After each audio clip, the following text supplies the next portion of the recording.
Connections 2021. On behalf of our Supply Chain Now team, big thanks to our friends at CIO and, of course, OpenText for their collaboration. Again, my name is Scott Luton, and I have the distinguished honor of moderating this panel here today, this home run panel. So really quick, I want to tee up a few brief introductions. They're not going to do our panel justice, but their expertise will be on full display here over the next 45 minutes or so. Let's start with my partner in crime, old Mark White, who is a fellow colleague at Supply Chain Now, wildly successful fellow entrepreneur, and well-known industry provocateur. Greg, how you doing? Doing great, thank you. Good to be here. You bet. I feel like I'm a mouse among monsters here. So. Well, you know, I had to practice saying provocateur about 12 times this afternoon. That's good. I really like that. So we try. Joining Greg here today, we have Simon Ellis, Program Vice President for Supply Chain Strategies at IDC, a global powerhouse for market intel and much more. Simon, how you doing? I'm well, thank you. Good afternoon. Good to see you. I've enjoyed our prep sessions. Joining Greg and Simon is John Radko, Senior Vice President for Engineering at OpenText. And by the way, John, really enjoyed your session with Scott Bennett with Lear Corporation an hour or so ago. How you doing, John? I'm doing great. Looking forward to the panel. Outstanding. And then finally, our dear friend, Mark Morley, Senior Director, Product Marketing with OpenText. And Mark, it has been a pleasure to reconnect with you once again this week. You know, just yesterday, we were celebrating Roald Dahl Day by talking about Industry 4.0 as it pertained to a certain chocolate factory, right? Yeah, Charlie and the Chocolate Factory. What else did you read? I mean, what is more important than that? Nothing, Greg. Nothing is the answer to your question. But kidding aside, folks, we've got a wonderful discussion teed up. We're going to be speaking to the topic of ensuring digital resilience against future supply chain disruption. Yes, we said resilience, and yes, we said disruption. But this home run panel here is going to break through a lot of lip service that we hear about both topics and offer it in concrete, practical terms. So with that said, Greg, we're going to start with you. You always get to go first for some reason. I got to double check my contract. But Greg, I want to start with some level setting, right? I think it's important context for really the next 45 minutes to better understand two questions. But we'll start with the first one here. What's going on in the market today, and how are companies being impacted by the various degrees of supply chain disruption? Yeah, I think the first thing to recognize is that the biggest disruption that we've ever seen occurred in 2020, as everyone knows from the great toilet paper shortage of 2020. We really completely shut down global commerce virtually overnight around the globe. I feel like I need to say that twice. Shut down global commerce overnight around the globe, because that is the greatest disruption we've ever seen in supply chain. Now, what that has done is begotten a number of other obvious disruptions that we've had, container shortages, and then it's also exacerbated the recognition of some of the disruptions that we usually have, storms and ships getting stuck in the Suez Canal and things like that, because now people recognize supply chain. They know what it is, and it's at the forefront of the news today. And of course, there are many, many more disruptions and many more to come. Fortunately, the good thing about supply chain is that for us, that's not news. Disruption is not really news. For us, it's the everyday. It's just more news for everyone else who's not a longtime practitioner. Well said. Well said. Let's do a follow-up to that question, because how, restructuring, reconfiguring the physical supply chain operations, whether to address some of those challenges you've already mentioned or others that you haven't mentioned. What are you seeing there? And for that matter, even reconfiguring physical operations, reshoring, are those kind of things taking place? What's your take there? So reshoring, not as much as I think we expected to. We talked a lot about it right after the Great Disruption, right? But not as much as we thought, because the economics we haven't really figured out how to bear that out through the economics. But a lot of things have changed. We do see some people changing how they ship, obviously in some cases by necessity, short-term necessity, and in some cases they're shifting their strategy overall. But a lot of adaptation right now. I'm not sure that everything that we're doing is really here for the long term. There are some long-term changes and some long-term recognitions that we've had because of this disruption. One is resilience. The word that we didn't used to use with supply chain, fragility, is a word that we really need to acknowledge and embrace and attack as a major solution. And then I think the other thing that people have recognized in the supply chain is that this is not a cost-saving exercise, which is the way that we used to look at supply chain. It's a risk balancing exercise, and cost is just one of those risks that we consider when we're tackling the supply chain issues of the day. Excellent point. That's a really great point. I think maybe we might have taken too much slack out of the system, just a little too much, right? Because we can deal with the normal bumps in the road, but not a major disruption. Yeah. Excellent point, John. Simon. Yeah, I was going to say, I also think, and I Greg, I agree with all of what you said, but maybe there's a nuance that I think, at least I'm hearing, that I think is important, is that, yeah, COVID and the pandemic was a thing, but it actually spawned hundreds and thousands, tens of thousands of smaller disruptions, right? So, for example, one of my clients, factories closed in Wuhan in January of 2020, but the rest of their world was still open.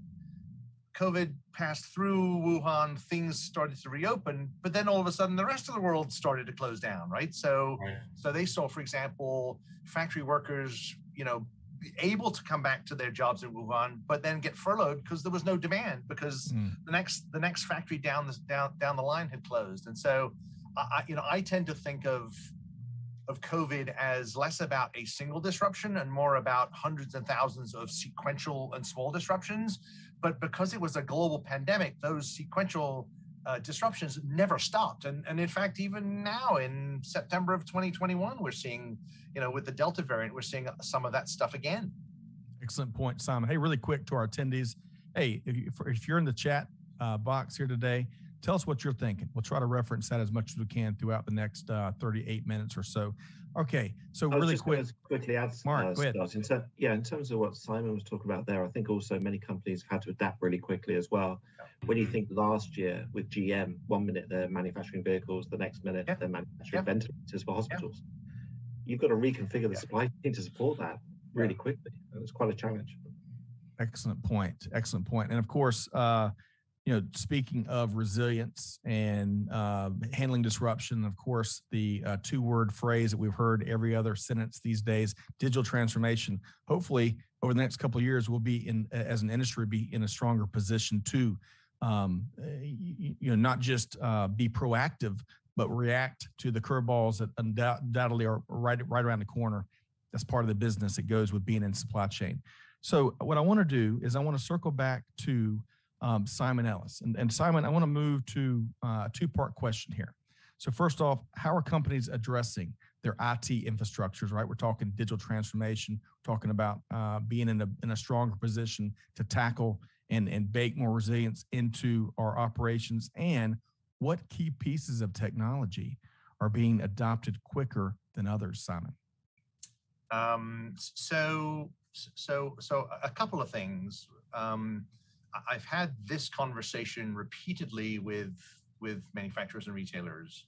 The things that they were working on. So from a digital transformation perspective, the things that they were working on were largely the right things. They just weren't going fast enough, right? So when I look at the surveys we do in terms of transformation maturity and supply chain, there are still, I always say, half the companies are in the lagging side of the median. Well, of course, by definition, that's what the median is, right? So, but I think other than my statistical ignorance, the point is, I think that that there's a significant percentage of companies that are still fairly early days in this stuff, right? And Greg touched on we don't know what sticks and what doesn't stick, and a couple of years will be required to know for sure. But my sense is that those companies who were further ahead in their transformation journey will suffer less. Right now, okay, sometimes there are industries that just get pounded because they're just in the wrong place at the wrong time. But I think generally,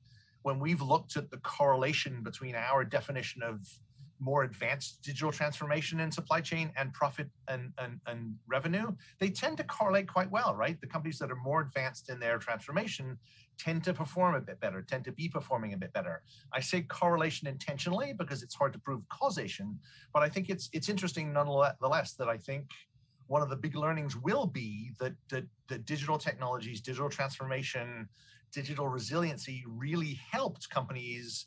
Either maybe they pivoted their business model, maybe they reacted and responded more quickly. So I think we'll find that it actually was really helpful.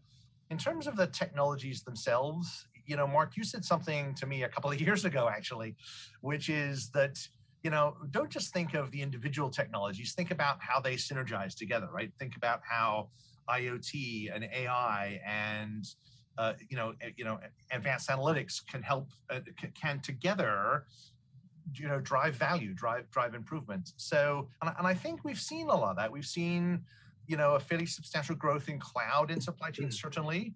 But I think the adoption of artificial intelligence, the use of blockchain, you know, the data sources like IoT, all sort of combine to create this whole being greater than the sum of the parts. And so, Scott, notwithstanding your question and my clearly not answering it specifically, I think it's a collection of technologies that synergize and drive value in all of these really cool use cases.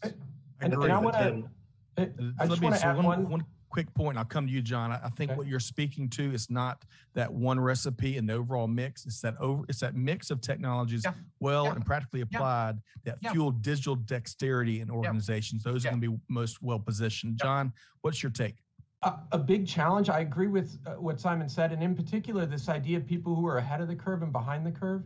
If you're behind the curve, this is a terrible time to have to get started on digital transformation because of what's happening in the labor market. Never mind the technology for a minute. It is so hard to find the staff out there, and you combine a difficult environment to find people in with what I know folks are referring to as the Great Resignation. It's a really tough spot. I think it's going to change the dynamic and increase the trend toward outsourcing or buying solutions that are a little more fully packaged, because of that difficulty in securing talent. Excellent point, John. Excellent point. And folks, we could have a bunch of fun with Simon Says. I'm sure Simon's never heard that at all in his career. I haven't. Shockingly, you're the first person to ever say that. I'm amazed. John, thank you. We'll have a little moment afterwards. I really appreciate that moment of levity. Okay, Greg and Mark, I want to get y'all to weigh in on the same question. We got just a minute or two. Greg, give me a quick response to this question we posed to Simon. Yeah, I think that I've been saying it for a long time. If you built your house on sand and you managed to survive this disruption, don't be foolish enough to do it again. But I think one of the things we also, of course, I fully believe that the companies that had already embraced digital transformation performed much, much better. And I think we have to acknowledge that there are basically three tiers to supply chain: manufacturing, distribution, and retail. And that distribution and retail were far more technologically advanced than manufacturing. And that a lot of the failures came because of the large margins that manufacturers have, which has allowed them to have a lot less diligent, let's just say, supply chains, and it really, really hurt them when it came down to it. They were, as John said earlier, they were taking slack out of the supply chain, but not doing so scientifically, and that hurt them very much in trying to produce that. Not to mention that a lot of the goods come from overseas, which of course the production and shipment of that virtually ceased. So, okay. A lot of good stuff there. Folks, I wish we had about 6 hours to dive into this, especially with this panel here. But Mark, do you want one more quick answer or response from you before I move to the next question? Yeah, just very briefly, just referring to a conversation that Simon mentioned earlier on a couple of years ago. We were discussing at that time something referred to as the autonomous supply chain. Getting the data, getting the insights, being able to self-correct and optimize the processes. But the key thing that's underpinning that is the data itself. Unless it's digitized end-to-end across the supply chain, if you've got 30% of your transactions and information moved across that supply chain in paper-based format, how are you going to get that into AI? How are you going to learn from that from a machine learning point of view? You have to have the information digitized. Excellent point there. Okay, really quick sidebar to our audience there at Connections 2021. Folks, we've never had a single session without a single comment, so y'all can't let us down. One question I'll be posing to the panel here towards the end are what specific technologies are going to have the biggest impact in the next couple of years to come. So feel free to give us your take there. We'll try to bake that into the conversation. Okay, so Mark, Simon also mentioned cloud, of course. That's in every conversation these days. So how does cloud integration help companies build more resilience around their supply chain operations, Mark? Yeah, I think firstly, cloud has been on the lips of CIOs since 2010. Everyone was talking about cloud, mobile, big data. But I think now with everything that's happened over the last 18 months, the time is right for cloud and for moving to the cloud. And I think, companies can obtain, in my mind, 4 key benefits from doing that. Firstly, they get the flexibility. That ability to move production anywhere, onboard trading partners anywhere, that flexibility and infrastructure to quickly connect to trading partners and get access to that information anytime, any place, anywhere. Secondly, the improved collaboration. The fact that everyone is connected to the same information hub, if you will, to be able to get access to that information and real-time collaboration with suppliers. Are they still online? Have they been impacted? Are they going, when are they going to be back online? You've got that ability to collaborate in real time with suppliers. Then I guess the overused term visibility, something that's always there. And it's still surprising. Greg mentioned about the container shortage. That's a huge issue at the moment, but don't forget the pallets and the blue check boxes that move through the supply chain as well. There's an equal shortage of those at the moment. So having visibility, tagging those pallets with IoT sensors so you can track where they are, not just in the supply chain, but around the factory. And the fourth piece, and I alluded to this a minute ago, is around insights. Digitizing all information so you can make sense of what's going on in the big bad world and then being able to optimize the business processes accordingly. So flexibility, collaboration, visibility, and insights are really 4 of the major benefits from adopting a cloud-based approach to integration. Well said. Okay, really quick sidebar. Greg, you and I have talked about these containers and container shortages. Folks need to stop building houses with shipping containers, folks. You're hurting the overall supply. Okay, kidding aside, would any of y'all like to follow up on Mark's comments around the cloud?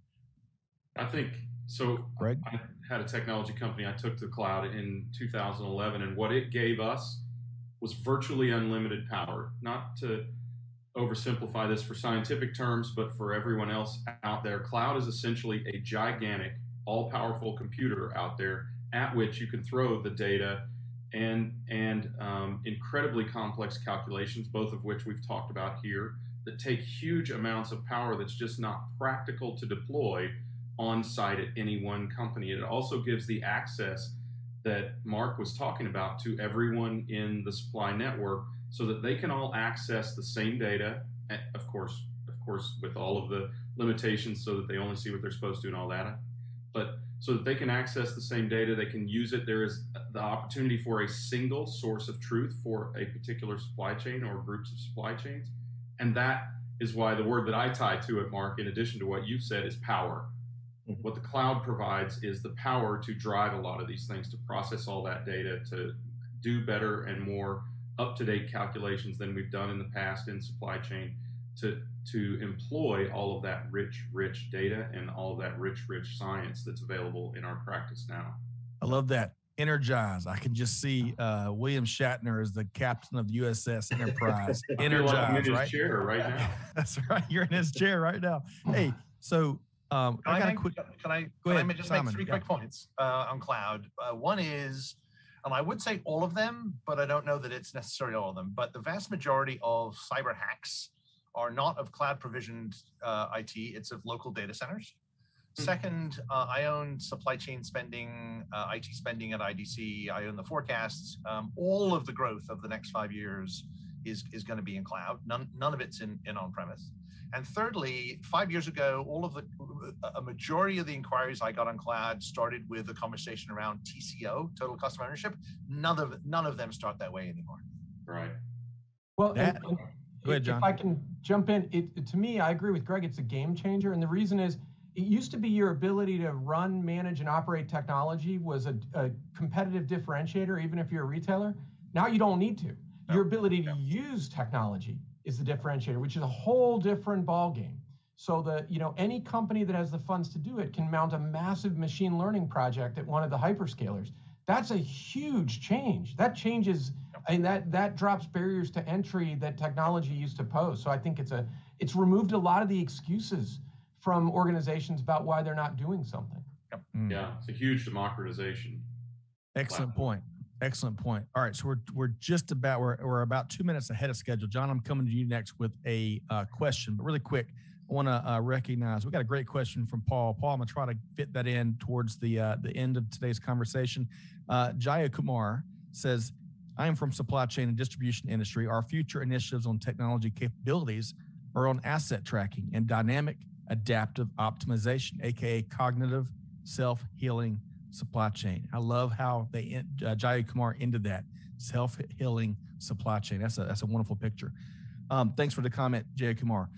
So John, I'm going to come to you next with a big question. Visibility has already been referenced about 117 times in our 30 minutes here on this conversation. It's just that important. Some of us would argue that it's table stakes. However, companies are long pursuing optimized end-to-end supply chain visibility. So what can be done to really realize that and improve that and make that be the current state, John? So that's a great point, Scott. And one thing I want to tackle the table stakes question. If visibility were a boolean, I think you'd be right. So I've got it, I don't have it. But if you think about it, it's about completeness, it's about depth, and it's about timeliness. And the more of each you have, the more can be done. The more complete your view is, the more action you can take. The more depth you have, the more you know what's going on. And the faster you see it, the faster you can react. So what can you do? Most of the problems are around collection. A lot of supply chain is driven by documents and transactions. Hey, we love that, right? Don't get me wrong. We love that on the trading grid. But the move to IoT, the move to integrating, the move to standards, anything that gets you information faster, to take advantage of that cloud infrastructure we were talking about, that's the key. So I think what companies have to do right now is look, where do you have your blind spots? Where do you have your holes? If your inventory is floating off the west coast of the United States, do you know that? Can you see it? And can you be the first one to realize when it's coming in? So I think it's really, the game has shifted to collection. You almost have to think like an intelligence agency. Where are my blind spots? Where are my holes? I love that. Man, we all need to be supply chain spooks is what John is saying. All right, so we've got a couple minutes. James, I see your question as well. We got some good questions here. But would anyone else like to weigh in on John's visibility? And by the way, John and Simon and I think Mark and Greg all got it. Y'all, I love how y'all operate in threes. Hey, I'm gonna tell you 3 things, and here it comes. Man, it is it's our moderator's dream. So would anyone else like to add on what John was talking about with visibility? I mean, just an observation, perhaps. Yeah. I mean, we have been chasing visibility in the supply chain for a long time. What almost always fails are these very large, comprehensive, got to get visibility in everything at the same time kind of projects. Those never succeeded. What I see in most cases, and I think, John, it kind of tacks into what you were saying, is it's been project, right? I worked on this part of the supply chain and I got visibility. Okay. I worked on this part of the supply chain and I got visibility. Okay. And I did enough of those things that I sort of wake up one day and I'm like, you know what? I'm pretty darn close to comprehensive visibility. And now I need to focus on, John, as you said, I think quite right. Now I need to focus on the blind spots, right? Where do I think there will be problems that I don't have visibility to? Because in a way, to me, visibility is about time arbitrage, right? That, if I can respond more quickly than my competitors, it's all a zero-sum game, right? There are only so many shipping containers. There's only so much, titanium dioxide, right? So it's a zero-sum game. And the faster I can get to the right answer, that's the form of competitive advantage. And that's where I think visibility plays. Excellent point, Simon. Greg, Mark, one of y'all want to follow up on what John and Simon have shared? Go, Mark. So I know you're dying to do it. Simon's a complete moron. He doesn't know what he's talking about. No, I was just going to say, I mean, if I was to restart my career again, coming out of university, where would I go at this point? And, when you look at all the technologies, maybe a big data scientist, because companies are sitting on tsunamis of data, whether they like it or not, and they're not utilizing that data in the best way. So I think there is a big shortage of big data scientists in the market. We know that. And there's an untapped gold mine of information out there that I think companies could be better leveraging in many different ways. And again, it ties in directly to visibility. Excellent point. And like we were talking about yesterday, Mark, there's going to be lots of lab-generated, lab-made attempts at the diamonds and the scarce resources you're speaking to develop that in-house. Of course, supplementing that with aggressive and very deliberate talent attraction campaigns. So, Greg, really quick comment, and I'm going to pose Paul's question here before we break into your crystal ball, all of y'all's crystal ball section. So, Greg, any additional quick comment? Yeah, I just think visibility is all about enabling decision making, and in some cases, and to the point, we actually had a discussion with Mark yesterday, right? I mean, to the point of creating prescriptive recommendations for users. So it's not just presenting you with the problem and going, hey, it's your problem, take care of it, but also presenting potential solutions because of all this power we have from the cloud and all the richness of data that we have that can inform that. If we can turn visibility into decision making, then it's doing its job.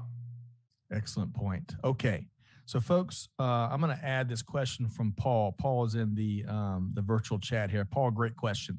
And we're not going to have time to elaborate. So think of a scale from 0 to 5. We'll keep it simple. So he's talking about the highest levels of organizations. Do they really understand digital transformation and resiliency, or is it primarily the CIO who drives it? So y'all bear with me here. So 5 is that the highest levels truly get it. They get it. 0 is they haven't a clue. What is digital transformation? So give me, to Paul's question, on a scale of 0 to 5, Greg, let's start with you. 0 to 5, what is it when it comes to the highest levels of organizational leadership? So you're trying to box me in. Good luck. I am. I'm not sure that it matters whether they get it. I think it matters whether they know what to do with it. Ah, okay. Digital transformation needs to work from the goals backwards. If the C-suite gets that we're working from the goals backwards, and it's not all about technology, it's about enabling better processes and better people, human performance through technology to get to the goal that we're after, then they get it. I would give them 5 if they know that.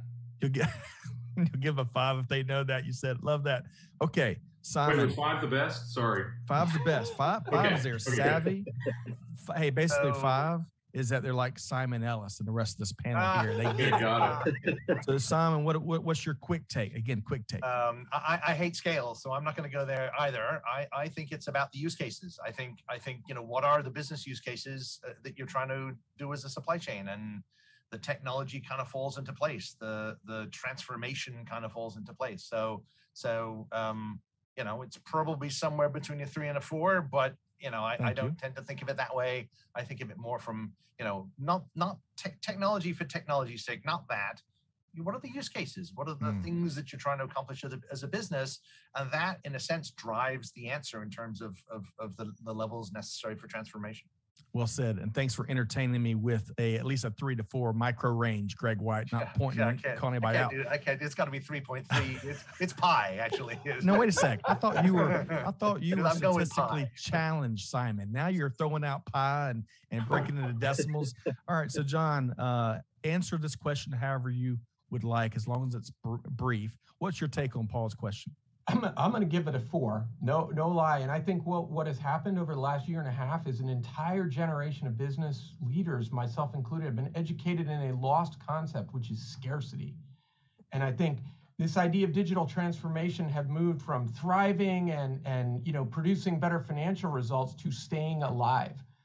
It's become a survival skill, and that's a big shift. I think there's been several big shifts. I won't say there's 3, but I think that's one of the biggest, is this whole notion of scarcity and disruption and the play digital transformation has in managing your way through that. Excellent point, John. And then Mark, finally with you, our cleanup hitter, your take on Paul's question. Yeah, I'm going to go with a 4. And I think when you look at what's happened over the last year, I think there was a comment made earlier on in terms of resilience in relation to digital transformation. But I think it is, when you look at what's happened in the company, everyone's got to work together to achieve the goal. Now, when you look at what happened 12 months ago, companies flicked a switch, everyone went into remote working, and many companies didn't drop a heartbeat in terms of their operational capability. So I think companies have learned over the last 12 months that they can be more resilient if they are adopting all the latest technologies, the collaboration tools that we have available today. And I think CIOs, it was certainly a wake-up call. I think 12 months later, I think we're in a much stronger position than we were. So. Excellent point, Mark. And hey, Paul, really appreciate that question. And James, we're going to try to get yours towards the end. Okay, folks, as we head down the home stretch of this session focused on enhancing, optimizing resilience in face of what's certainly to come, more supply chain disruption, I'm going to ask all of y'all to break out your crystal balls and give us some predictions. And before I do that, I got to reference one of my favorite movies. Raise your hand if you're a Rocky fan, right? Rocky Balboa, right?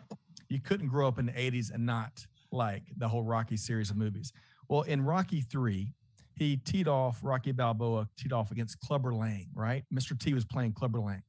And in an iconic and deep interview that this reporter on Rocky 3 was asking Clubber Lang, he goes, "Hey, Clubber, what's your prediction for the fight with Rocky Balboa?" And Clubber looks at the camera and he goes, "Pain, pain." So when we're talking about predictions of things to come and crystal balls, folks, in supply chain, we know part of what's coming is a lot more pain, a lot more disruption. And evidently we don't have many Rocky 3 fans amongst this panel, but that's okay. Clubber Lang was iconic. That was good. I've just seen better Clubber Lang, Mr. T. I've been talking too much to do it justice. But hey, so let's talk about predictions and crystal balls, specifically when it comes to the future of supply chain integration, right? So I'm gonna start with you, Greg. Yes, pick on my Clubber Lang impersonation, all you'd like. But what technologies, I'm going to be hard on you the next 17 minutes, what technologies are likely to have the biggest impact on tomorrow's supply chain? And think not next month, but think, 2 to 3 years. Blockchain is definitely one, because provenance and sustainability and human rights and other things are becoming a big, and chain of custody are becoming a big portion of what we're recognizing are the problems in supply chain. So blockchain, even though for companies that Mark and John and Simon work with, even though they're working with a lot of companies who are embracing those technologies, not everyone is, and not at every level of the supply chain. So we're going to see that start to filter down to some of the lower tiers of the supply chain, that being retail and distribution, but also smaller and smaller companies. And then, of course, this is Mark and I's sort of favorite topic, the future of supply chain will be virtual. It will be virtual reality. It will be autonomous. It will, or at least more autonomous. And it will be much more prescriptive. The machines will do more of what machines are good for, and people will do more of what people are good at. And people are good at making decisions with inadequate data in rapid succession that mean a whole lot, right? And at least even AI can't do that these days. It takes tremendous amounts of data to drive AI. So we will have more decisions being made, but there will still be decisions being made by humans, but a lot less of the dark, dangerous, and dirty work of supply chain will be being done by humans. I love that. We talked about the Tower of Power earlier with Mark, instead of the Tower of Stupidity, as some of our favorite figures out there have referenced. Okay, well, since he referenced you, Mark, I'm going to kind of turn the order on its ear a bit. Mark, what's your bold prediction here? Yeah, I don't know whether to start at 2025 or 2030, but I'm going to go full out and start at 2030 this time. So we had a great conversation yesterday around augmented reality, for example. And I know we've talked about blockchain. Yes, it's certainly going to have a place in the world coming up for the reasons that Greg outlined. But I just wanted to sort of come back to the data, the information. How do we represent it in different ways so that it becomes useful for those that have to make business decisions within the organization? So I did a dissertation way back in '92 on virtual reality in the engineering space. And now, we're looking potentially at augmented reality in the supply chain. So how can you build a virtual digital twin of the supply chain? How can you run virtual simulations using technologies such as Microsoft HoloLens, for example, and run through what-if scenarios? What happens, in a COVID situation where you want to add in 10 more suppliers to your supply chain? What happens to the movement of goods and the business transactions between those companies? So I think there's an untapped opportunity there to leverage that data that's in the supply chain. And I think new technologies, such as the ones I alluded to a minute ago, Microsoft HoloLens, will certainly come to the fore in that kind of space. Excellent point, Mark. We've come such a long way in better utilizing the tidal wave after tidal wave of big data, but there's still so much more opportunity, to your point, Mark. John, coming to you. Bold prediction when we think of technologies are going to have a big impact on supply chain integration in the years to come. Mine may be a little more conventional, but first I want to share a quote. It's one of my favorite quotes. I've used it at conferences. No, William Gibson. The future is already here. It's just not evenly distributed. To me, and that's why I say machine learning. I think machine learning in the data set, it's still a sleeper. As much press as it gets and everything, we've barely scratched the surface. And the beauty of it is we're already storing all the data. So when you figure out what to do, you don't have to start collecting. It can change the past almost in terms of letting you look at what has been. So for me, it's machine learning combined with the visibility that we've talked about and being able to react in real time. That is the biggest change. And that augmented, I kind of agree with the augmenting humans. I'm with Greg on that. But I see machine learning and AI playing a huge role in surfacing stuff up to get decided on earlier and recognizing something is happening way faster than a human being could recognize it so that the human being can do what they're good at and act. Yeah, preemptively notifying from that, right? So much we are responding as humans. That's good. John, I love that. I tell you, I'm ready to run through the wall right back behind me based on what you share, because I believe that is a big part of the future as well. Greg, we spent a lot of time talking about how the digital transformation, when done effectively and successfully, is going to empower the human component that is so important for supply chain industry and really any other industry, right? Yeah. And it's an exciting time as long as you're willing to raise your hand, learn new things, and step through new doors, right, Greg? Yeah, indeed. In fact, I had a discussion yesterday about people are staying away in droves from the literal heavy lifting of supply chain and some of the, as I said before, dark, dirty, and dangerous parts of the role. This is less and less supply chain by Armstrong and more supply chain by intellect. So nicely put. We're going to have to quote you on that first 7th t-shirtism of this brief session. Okay, Simon, you're our cleanup hitter with this final question here. Where do you see the future of supply chain integration going?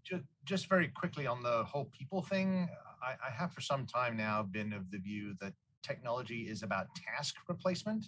It isn't about people replacement. It's just, what are those rote tasks? The technology, Greg, you said it, technology does it well, have at it. Reserve the limited people you have, not limited people, the limited number of people that you have. So my esteemed fellow panelists stole all the really good ideas. So I'm gonna take a slightly different tact and suggest that the supply chains of the future will have to deal with consumers who want contextualization, right? I don't use the term personalization so much anymore. I prefer the term contextualization, but consumers are going to want to consume differently in different places, in different ways, different colors, right? And so I think the challenge for the future supply chain will be, contextualization at scale, and what are the technologies that allow us to do that? Autonomy, artificial intelligence, better data collection, right? I agree with John. It's not so much that the data is not there. It's just we can't collect it and analyze it in any sort of coherent way. And so I've been consistent in this panel in not actually answering the question you asked. So I will do that once again and say, to me, it's about a broad range of consumers that want contextualization, and how does my supply chain deliver that, and what are the technologies that allow me to deliver that? So I appreciate that. The responses have been gold. The questions are questions, and sometimes you're asking the wrong question, but I really appreciate all four of y'all speaking frankly to the topics that we brought up here today. Okay, really quick, Paul adds, Paul says, I think, and he's in the virtual chat, says, I think AI will move quickly as technologies like quantum computing become more widely used. You need the speed to process all the data that is available. Excellent point there, Paul. Okay, So folks, we're gonna wrap here in just a second. I'm gonna take the chance, like Abba like to say, take the chance going around the panel, asking for one key takeaway. If they don't remember anything else from this session here today, what's one brief takeaway from each of y'all? And I'm gonna start with Mark Morley. I'll keep this short and just say digitization is job number one. Excellent. Man, that was brief. Mark, man, you follow direction well. I mean, you have to collaborate a lot more. Simon Ellis, what about you? A couple of us alluded to it. I think I mentioned it specifically. I think it's about time compression, right? I think all of this ultimately is about making quicker, faster, better decisions, and frankly, beating your competition to the punch. Well said, digitally and otherwise. Excellent point, Simon. Okay, John, one key takeaway. Invest in getting your supply chain leaders the information they need. They can't act on what they don't know. Ooh, I like that. That's our 8th t-shirt-ism here, Greg. They can't act on what they don't know. I mean, really. All right, so Greg, you get a chance to get the last word before I sign off here today and throw it back to Charles. Yeah, well, Simon said it in his, did I say that? Simon said it in his last answer or non-answer, as we may call it, to your question, and that is the supply chain begins and ends with the consumer, right? We drive the supply chain. We drive its sustainability. We drive its fairness. We drive its efficiency. We drive its configurability and contextualization. And that's the main thing that we need to be thinking about. We have one job: deliver the product to the customer that wants it. And it's up to them to determine what that demand is. Excellent point. Mass contextualization, according to Simon, is what this next phase we're going through. Our jobs get tougher and tougher for sure. But hey, folks, hopefully you've enjoyed this conversation as much as I have. Thanks for stepping up to the challenge. Let's see, it was Paul and Jaya Kumar, my apologies, James. Thanks for keeping our streak going. Big thanks to our panel. Big thanks to Greg White and John Radko, Simon Ellis, and of course, our dear friend, Mark Morley. Hopefully you enjoy the rest of your time at Connections 2021. Make sure you connect with your fellow attendees, right? Those relationships, those connections are really important. Connect with each of our panelists here on social media and otherwise. And of course, we invite you to check out Supply Chain Now wherever you get your podcast from. We can promise only one thing: a lot more really bad impersonations, but some of the toughest talk on what is going on today in the industry and where we're headed. So on that note, I want to challenge all of y'all. We sign off every show, hey, challenging to do good, give forward, be the change that's needed. Of course, big thanks to our friends at CIO, throw you for a loop there, Greg, CIO and OpenText for investing, partnering with us, invest in learning and networking and market intel gathering opportunities just like this one. A+, folks. Big thanks to all of y'all. Okay, with all of that said, have a wonderful afternoon. Scott Luton signing off, throwing it back over to Charles Pelton with CIO.